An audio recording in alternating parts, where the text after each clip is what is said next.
على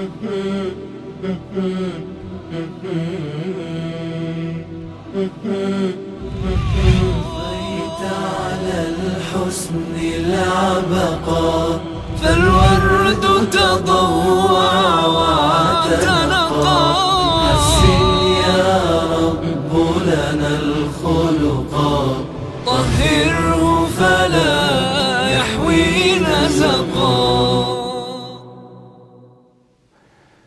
اعوذ باللہ من الشیطان الرجیم. بسم اللہ الرحمن الرحیم. الحمد للہ رب العالمین والصلاة والسلام علی حبیب قلوبنا وطبیب نفوسنا وشفیع ذنوبنا افضل الاولین واشرف الاخرین العبد المؤید الرسول المسدد المحمود الاحمد ابی القاسم محمد.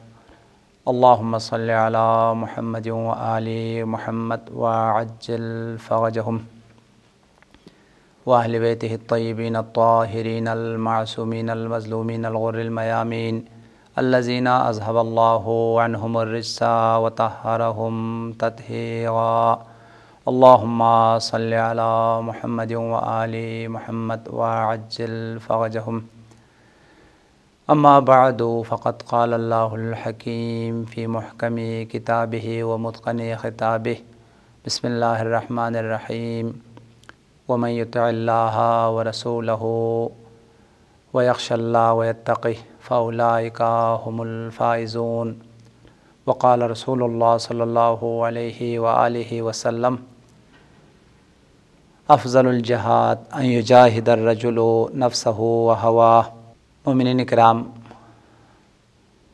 آپ حضرات کی خدمات میں اخلاق اسلامی کی اہمیت اور ضرورت کے موضوع پر بہت سارے عناوین اور بہت سارے موضوعات کے حوالے سے گفتگو کی جا چکی ہے.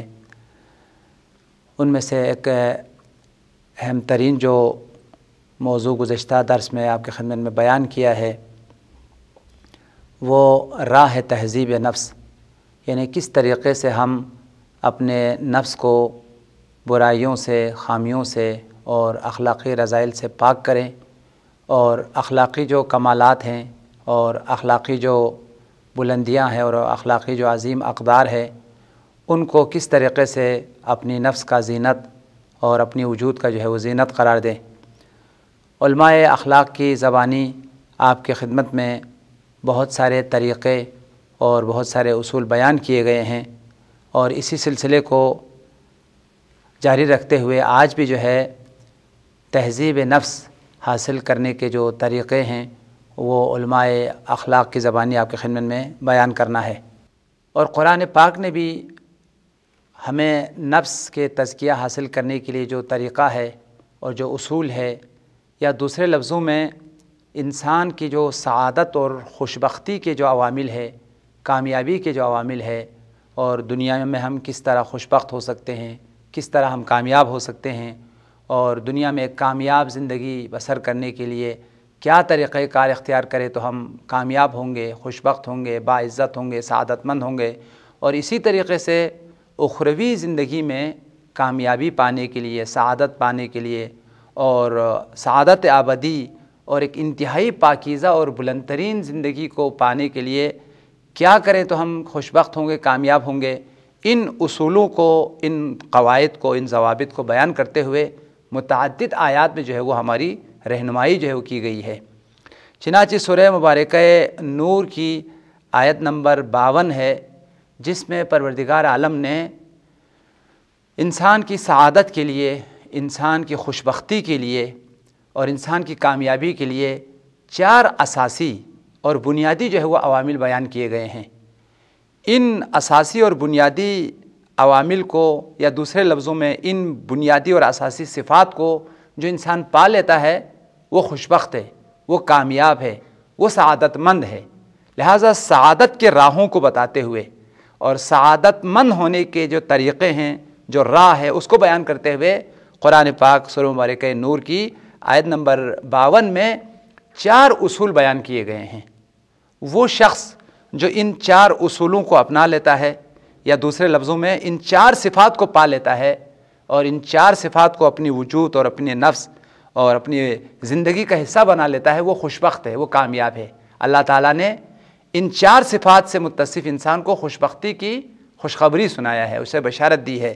ارشاد رب العزت ہے وَمَن يُطِعِ اللَّهَ وَرَسُولَهُ وَيَخْشَ اللَّهَ وَيَتَّقِهِ فَأُولَٰئِكَ هُمُ الْفَائِزُونَ۔ 4 صفات جس انسان کے اندر ہے وہ خوشبخت ہے، وہ کامیاب ہے، وہ جنتی انسان ہے۔ یعنی جنتی انسان کی 4 اوصاف ہے۔ یہ 4 صفات اگر ہے تو وہ دنیا بھی اس کی جنت ہے، آخرت بھی جو اس کی جنت ہے، دنیا میں بھی خوشبخت ہے اور آخرت میں بھی خوشبخت ہے۔ تو اب ضرورت اس بات کی ہے کہ ان 4 صفات کو ہم حاصل کریں، ان 4 صفات کو اپنی زندگی میں لائیں۔ جس انسان کی بھی زندگی میں یہ 4 صفات ہیں، قرآن کہتا ہے وہ کامیاب ہے، وہ خوشبخت ہے، دنیا میں بھی اور آخرت میں بھی۔ لہٰذا آئیے یہ 4 صفات دیکھیں کیا ہے اور ان کی حصول کے لیے کوشش کریں تو یقیناً ہم خوشبخت ہوں گے اور دنیا اور آخرت دونوں کی سعادت کو ہم پالیں گے۔ سب سے پہلی صفت فرمایا وَمَن يُطِعِ اللَّهَ، وہ شخص جو اپنی پوری زندگی میں مطیع پروردگار ہے، اللہ کی اطاعت کرتا ہے، خدا کی تمام دستور اور خدا کی تمام قوانین الہی کی پابندی کرتا ہے۔ یعنی وہ شخص جو کبھی خدا کی نافرمانی نہیں کرتا، پوری زندگی اطاعت الہی میں، خدا کی فرمان برداری میں، خدا کی عبادت اور بندگی میں گزار دیتا ہے، وہ یقیناً خوشبخت اور خوش نصیب انسان ہے۔ لہذا سب سے پہلی صفت جو انسان کو خوشبخت بنانے والی ہے، خوش نصیب بنانے والی ہے، وہ اطاعت پروردگار ہے۔ یہ جنتیوں کی پہلی صفت ہے۔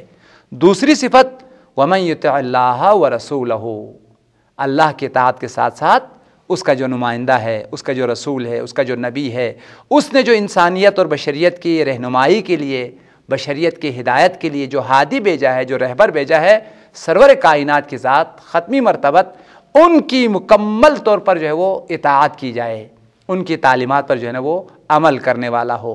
وَمَن يُطِعِ اللَّهَ وَرَسُولَهُ، وہ شخص جو ہمیشہ اللہ کی اطاعت کرتا ہے اور اس کی رسول کی اطاعت کر لیتا ہے۔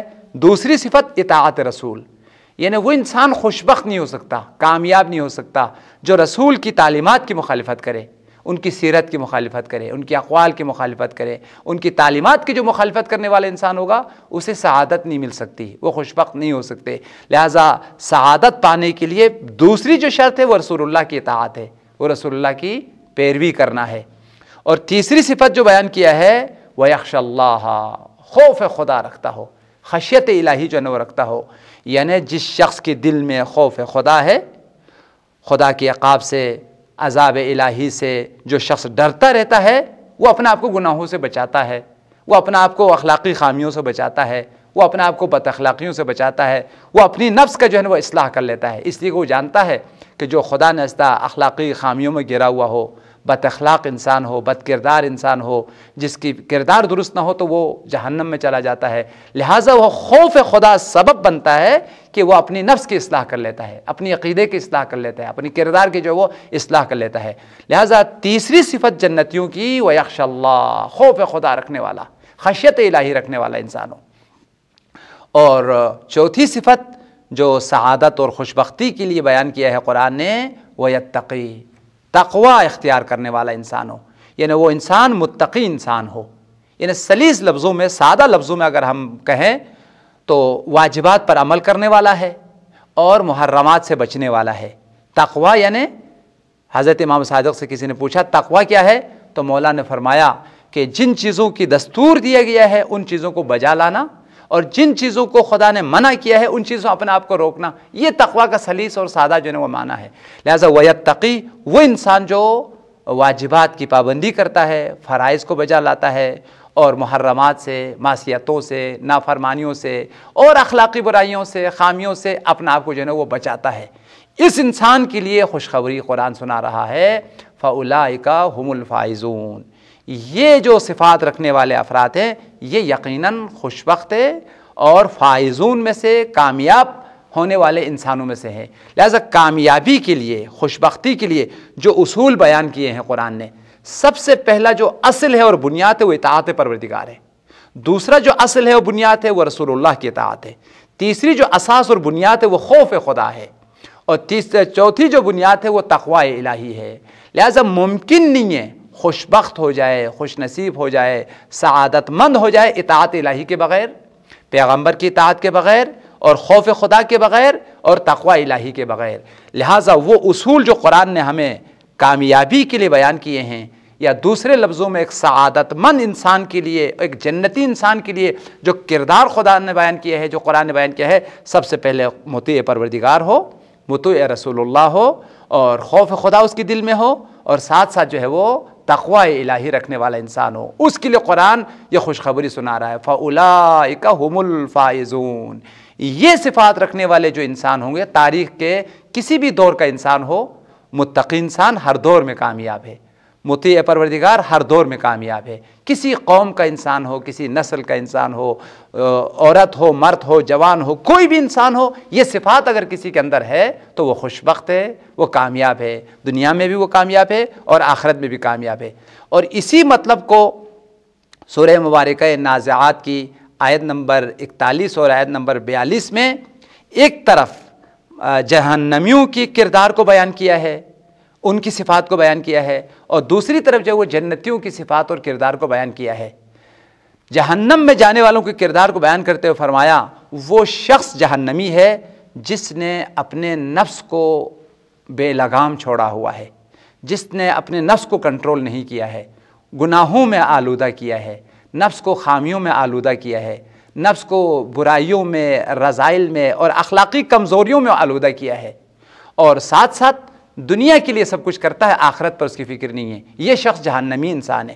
اور اس کے مقابل میں وہ انسان جو اپنی نفس کو لگام دیتا ہے، اپنے نفس کو قابو کرتا ہے، اپنے نفس کو کنٹرول کر لیتا ہے، اور جس کے دل میں خوف خدا ہے، یہ جنتی انسان ہے۔ سورہ مبارکہ نازعات کی آیت ہے، فَأَمَّا مَن طَغَىٰ وَآثَرَ الْحَيَاةَ الدُّنْيَا فَإِنَّ الْجَحِيمَ هِيَ الْمَأْوَىٰ۔ فَأَمَّا مَن طَغَىٰ، وہ انسان جس کا نفس طاغی ہو چکا ہے، جس کا نفس باغی ہو چکا ہے، جس کا نفس گویا کہ شریعت کی پابند نہیں ہے، دین کے پابند نہیں ہے، وہ اپنے خواہشات کا غلام بن چکے ہیں۔ نفس جو کہہ رہا ہے اسی کو وہ بجا لاتا ہے، خدا کی اطاعت نہیں کر رہا ہے، وہ نفس کی اطاعت کر رہا ہے، خدا کا بندہ نہیں ہے، نفس کا بندہ ہے۔ خواہشات نفسانی کیا دستور دے رہا ہے، اس کی نفس جو ہے وہ اس کے لیے کیا فرمان دے رہا ہے، اسی نفس کی وہ پیروی کر رہا ہے، نفس کی جو اطاعت کر رہا ہے، وہ مطیع پروردگار نہیں ہے۔ جسے ایک اور آیت میں آیا ہے، اَفَرَأَيْتَ مَنِ اتَّخَذَ إِلَٰهَهُ هَوَىٰ، آپ نے نہیں دیکھا اس انسان کو جس نے اپنا خدا نفس کو بنا رکھا ہے۔ یعنی کچھ لوگ خواہشات نفسانی میں اس قدر آگے نکل جاتے ہیں کہ اب وہ خدا کی اطاعت تو ان کی ذہنوں میں ہی نہیں ہے، بلکہ اس نے اپنا جو خدا بنا رکھا ہے، اپنا جو پروردگار بنا رکھا ہے، اس کا نفس ہے۔ نفس کہتا ہے جھوٹ بولو تو جھوٹ بولتا ہے، نفس کہتا ہے غیبت کرو تو غیبت کرتا ہے، نفس کہتا ہے حرام کھاؤ تو حرام کھاتا ہے۔ یعنی اتنا بے لگام نفس ہے، اتنا بے قابو نفس ہے کہ جو نفس کہہ رہا ہے اسی کی جو ہے نا وہ فرمان برداری کر رہا ہے، اسی کو بجا لا رہا ہے۔ افرأیت من اتخذ الہہ ہوا، کیا آپ نے اس انسان کو نہیں دیکھا جس نے الہہ ہوا، اپنا خدا جو ہے وہ نفس کو بنا رکھا ہے۔ یہ اس انسان کو کہا گیا کہ جس کا نفس خواہشات نفسانی خدا بن چکا ہے، اب نفس کا جو ہے نا وہ مطیع ہے، خدا کا وہ مطیع نہیں ہے۔ لہٰذا اس آیت میں فرمایا فَأَمَّا مَن طَغَىٰ، وہ شخص جس کا نفس طاغی ہے، جس کا نفس باغی ہے، حرام کی طرف بلا رہا ہے، رذائل کی طرف بلا رہا ہے، پستیوں کی طرف بلا رہا ہے، گناہوں کی طرف بلا رہا ہے، اور نفس کی جو ہے نا وہ قابو میں آ کر وہ تمام گناہوں کو بجا لاتا ہے۔ وَآثَرَ الْحَيَاةَ الدُّنْيَا، اور اس نے آخرت کے مقابل میں دنیا کو جو ہے وہ انتخاب کر لیا ہے۔ آخرت پر اس کی نگاہ نہیں ہے، ابدی زندگی پر اس کی نگاہ نہیں ہے، وہ دنیا کو اس نے انتخاب کر لیا ہے۔ اس شخص کا انجام کیا ہے؟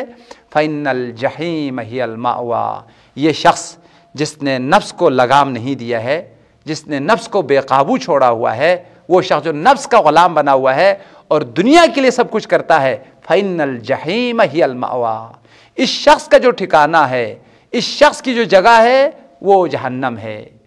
جہنمیوں کو جہنم میں اس لیے ڈالا گیا ہے، اس نے خدا کی اطاعت نہیں کی ہے، نفس کی اطاعت کی ہے، خدا کی بندگی نہیں کی ہے، شیطان کی جو ہے وہ بندگی کی ہے۔